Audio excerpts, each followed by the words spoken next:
নমস্কাৰ সকলোকে স্বাগতম জনাইছোঁ মোৰ এই চেনেললৈ। খেল মহাৰণৰ ৰেজিষ্ট্ৰেশ্যনলৈ শিক্ষকসকলৰ মাজত বিভিন্ন ধৰণৰ প্ৰতিক্ৰিয়া আৰু তেওঁলোকে অসুবিধাৰ সন্মুখীন হোৱা বুলি আমি জানিব পাৰিছোঁ। আজি একেবাৰে সহজভাৱে কেনেকৈ ৰেজিষ্ট্ৰেশ্যন কৰিব পাৰি খেল মহাৰণৰ বাবে, তাৰ বাবে এই এটা ছুটি ভিডিঅ' আপোনালোকৰ বাবে বনাবলৈ লৈছোঁ। প্ৰথমৰ পৰা শেষলৈ চাব। প্ৰথমতে আপোনালোকে আপোনালোকৰ নেটটো অন কৰি লওক। মোৰ নেট অন কৰা আছে। নেটটো অন কৰি লোৱাৰ পিছত আপুনি যাওক প্লে ষ্ট'ৰলৈ গৈ আপুনি চাৰ্চ কৰি দিয়ক ইমেজ কম্প্ৰেছৰ। তাৰপিছত আপুনি ইমেজ কম্প্ৰেছৰৰ পিছত এই যিটো আপুনি ইয়াত ইমেজ কম্প্ৰেছৰ ইয়াত দেখা পাইছে, ইয়াত এই ছবিটোত ক্লিক কৰি দিয়াৰ পিছত ইনষ্টল কৰি দিয়ক। মোৰ ওচৰতে ইমেজ কম্প্ৰেছৰ আহি পাইছে। ইমেজ কম্প্ৰেছৰ ডাউনলোড কৰাৰ পিছত আপোনাৰ কাম হ'ব, যিগৰাকী ছাত্ৰ বা ছাত্ৰী আপুনি ৰেজিষ্ট্ৰেশ্যন কৰিব বিচাৰে সেইগৰাকী ছাত্ৰ বা ছাত্ৰীৰ আপুনি ফটো উঠাব লাগিব। গতিকে মই যিহেতু আগতে ফটো উঠাই থৈছোঁ, আপোনালোকক দেখুৱাবলৈ লৈছোঁ যে মই কেমেৰাত ফটো উঠাইছোঁ এইগৰাকী ছাত্ৰীৰ। মই ফটোখনৰ ডিটেইলছত গৈ আপোনালোকক দেখুৱাওঁ যে ইয়াৰ কিমান MB। চাওক, ইয়াত 3.75 MB আছে এই ফটোখনত। গতিকে এই ফটোখন খেল মহাৰণৰ বাবে ৰেজিষ্ট্ৰেশ্যনত আপুনি আপলোড কৰিব নোৱাৰিব। আমাক বিল' 100 লাগিব। গতিকে আমি 70 বা 80 মানৰ টাৰ্গেট কৰিম। এতিয়া আহোঁ, ফটোখন যিহেতু মৰা হ'ল, এতিয়া আহোঁ ইমেজ কম্প্ৰেছৰলৈ। ইমেজ কম্প্ৰেছৰ খুলি লওক। খুলি লোৱাৰ পিছত এনেকুৱাকৈ যি প্লাছ চিন আছে, প্লাছ চিনত ক্লিক কৰাৰ লগে লগে এনেকুৱাকৈ তিনিটা অপশ্যন আহিব। আমি মাজৰটোত ক্লিক কৰিম, কাৰণ আমি MBৰ পৰা KBলৈকে আমি কনভাৰ্ট কৰিব লাগিব আমাৰ ফটো। ইয়াত ক্লিক কৰি দিয়াৰ লগে লগে আপোনাৰ ক'ৰ পৰা আপুনি কোনটো ফটো আপুনি কম্প্ৰেছ কৰিব বিচাৰিছে। মই গেলাৰী যাম, যিহেতু মই গেলাৰীৰ পৰা ফটো মাৰিছিলোঁ। ক'ত মাৰিছিলোঁ? কেমেৰাত আছিলে মোৰ ফটো। এইগৰাকী ছাত্ৰীৰ মই ফটো মাৰিছিলোঁ, আগতে দেখাইছিলোঁ। 3.something ইয়াৰ MB আছিলে। গতিকে চিলেক্ট হৈ গ'ল। এতিয়া আপোনাৰ টাৰ্গেট কি হ'ব, যে আপুনি টাৰ্গেট চাইজ কিমান? আমাক বিল' 100 KB লাগে। গতিকে আমি ইয়াত 70 KB দিওঁ। আমি ইয়াত 70 KB দিলোঁ। 70 KB দিলে 63 মান KB হ'ব চাগে। গতিকে ইয়াত কি লাগে? আমাক KB লাগে। MBটো যিহেতু নালাগেই, গতিকে আমি KBলৈকে ইয়াত দিব। তাৰপিছত কম্প্ৰেছ কৰক। এই কম্প্ৰেছ চাওক, আমাৰ 3.9 MB আছিল। 3.9 MBৰ পৰা এইটো হৈ গ'লগৈ 65.2 KB। যিহেতু বিল' 100 KB লাগে, আমি 70 তলত KB কৰিবলৈ যত্ন কৰিম। আমাৰ ফটো ৰেডি হৈ গ'ল। তাৰপিছত আপুনি কৰিব লাগিব এটা ডকুমেণ্টছ আপুনি ৰেডি কৰি থ'ব লাগিব। এই ডকুমেণ্টছটো ইয়াতে ছেভ কৰি থোৱা আছে, ইয়াতে ছেভ কৰি থৈছোঁ। আপুনি কেমেৰাৰে ফটো মাৰি সেইটো আপুনি অলপমান KB কমাই পেলাই ছেভ কৰি থৈ এটা নামত দি থওক। যেতিয়া আপুনি আপলোড কৰিবলৈ সেইটো প্ৰয়োজন হ'ব। আমি আধাৰ, পেন কাৰ্ড সেইবোৰতো প্ৰত্যেকগৰাকী ল'ৰা ছোৱালীৰ পৰা এই সময়ত আমি বিচাৰিব নোৱাৰিব পাৰোঁ। গতিকে আধাৰ্ছ বুলি যিটো অপশ্যন আছে সেইটোৰ ক্ষেত্ৰত আমি স্কুলৰ ডাইচৰ কভাৰটো, অৰ্থাৎ স্কুলৰ যিখিনি ডকুমেণ্টছ সেই ছোৱালীজনীৰ ক্ষেত্ৰত আমি ছাপৰ্টিং ডকুমেণ্টছ হিচাপে আপলোড কৰিবলৈ যত্ন কৰিম। এতিয়া আপুনি গুগলত গৈ চাৰ্চ কৰক খেল মহাৰণ 2023।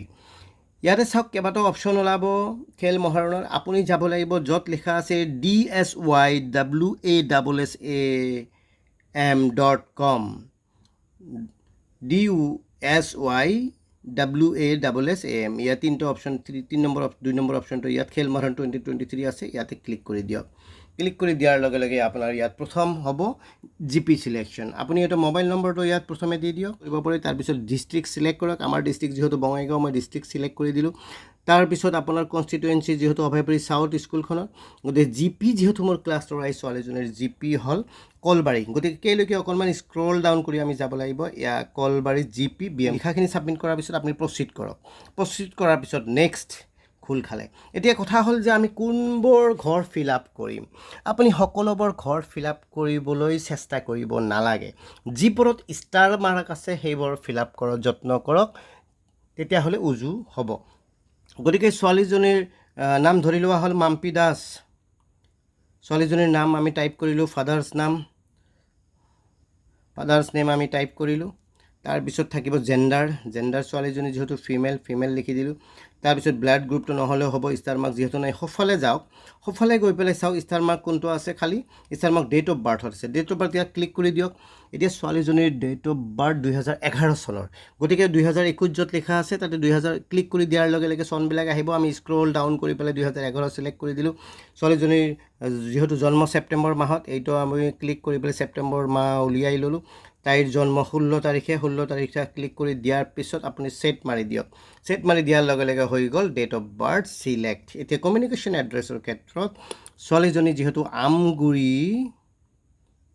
পাৰ্ট 1 ছোৱালী গতিকে আমগুৰি পাৰ্ট 1 আমি লিখি দিলোঁ ইয়াৰ হাউচ নম্বৰ এইবোৰ নালাগে ষ্টেট লিখাই আছে পোষ্টেল কোডটো যদিও আপোনাৰ ষ্টাৰ মাৰ্ক নাই পোষ্টেল কোডটো লিখি দিয়ক কাৰণ ছোৱালীজনী কাইলৈ যদি খেলত ওপৰলৈ যায় আগবাঢ়ি যায় খেলি পুৰস্কাৰ জিকি তেতিয়াহ'লে তাইক উলিয়াবলৈ সুবিধা হ'ব 783384 আমাৰ পোষ্টেল কোড লিখি দিলোঁ সোঁফালে ইয়াত লোকেলিটি থাকিব লোকেলিটি হ'ব ষ্টাৰ মাৰ্ক আছে যিহেতু লোকেলিটি লাগিব আপুনি আমগুৰি পাৰ্ট 1 আকৌ এবাৰ লিখি দিয়ক তাৰপিছত ডিষ্ট্ৰিক্টটো আকৌ এবাৰ সিলেক্ট কৰিব লাগিব এয়া আমাৰ বঙাইগাঁও সিলেক্ট কৰি দিলোঁ তাৰপিছত কমিউনিকেশ্যন এড্ৰেছ আমগুৰি অট'মেটিকেলি চাওক আহি গৈছে ইয়াত আমগুৰি আহি গৈছে ইয়াত লোকেলিটি আমগুৰি পাৰ্ট 1 আহি গ'ল আহি যোৱাৰ পিছত এতিয়া নেক্সট যদিহে পাৰ্মানেণ্ট এড্ৰেছ এই ছোৱালীজনীৰ ওপৰৰ এড্ৰেছতকৈ বেলেগ হয় তেতিয়াহ'লে আপুনি লিখিব লাগিব যিহেতু ইয়াত কোনো ষ্টাৰ মাৰ্ক নাই আমি নিলিখোঁ তথাপিও আপুনি প্লিজ টিক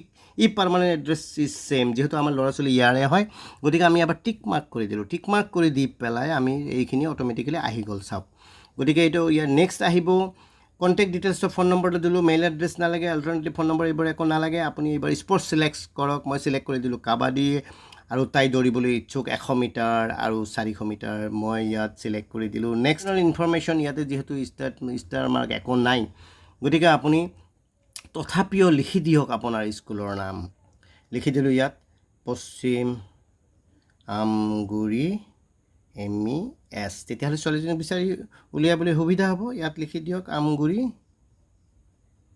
পাৰ্ট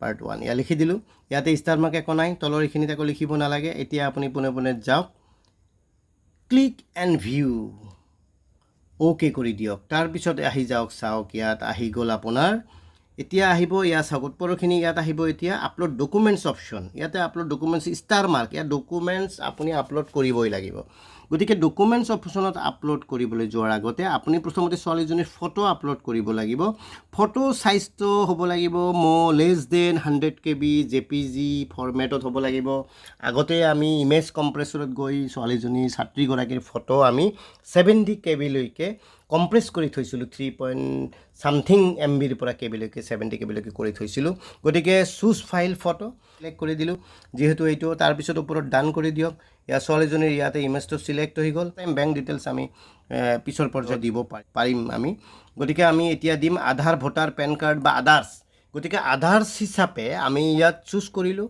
আমাৰ স্কুলৰ যিখন ডাইচ কোডৰ ওপৰৰ কভাৰ পেজ এই কভাৰ পেজটো থৈ দিছিলোঁ তাতে স্কুলৰ ডিটেইলছ লিখা আছে সেই ইমেজৰ পৰা আমি সহজে অনুমান কৰিব পাৰিম যে কোনখন বিদ্যালয়ৰ ল'ৰা ছোৱালী কোন এৰিয়াৰ কোন ডিষ্ট্ৰিক্টৰ গোটেইখিনি যিহেতু ওপৰত লিখা আছে আমি সেইটো সিলেক্ট কৰি দিলোঁ ইয়াত সিলেক্ট হৈ গ'ল চাওক পশ্চিম আমগুৰি MES বুলি সেইটো ফাইলটো ছেভ কৰা আছিলে গতিকে এইটো সিলেক্ট হোৱাৰ পিছত আপোনাৰ নেক্সট কাম এতিয়া ফাইনেল আপডেট মাৰি দিয়াৰ লগে লগে ফাইনেল আপডেট হৈ গ'ল DSYWAAssam.com says record is saved successfully okay record is saved successfully ইয়াৰ চাওক আমাৰ ৰেজিষ্ট্ৰেশ্যন হৈ গ'ল ইমান সহজে খেল মহাৰণত আমি ৰেজিষ্ট্ৰেশ্যন কৰিব পাৰোঁ সকলো শিক্ষক শিক্ষয়িত্ৰীয়ে সহযোগ কৰক বহুত বহুত ধন্যবাদ ভিডিঅ'টি শেষলৈ চোৱাৰ বাবে জয় অসম জয় হিন্দ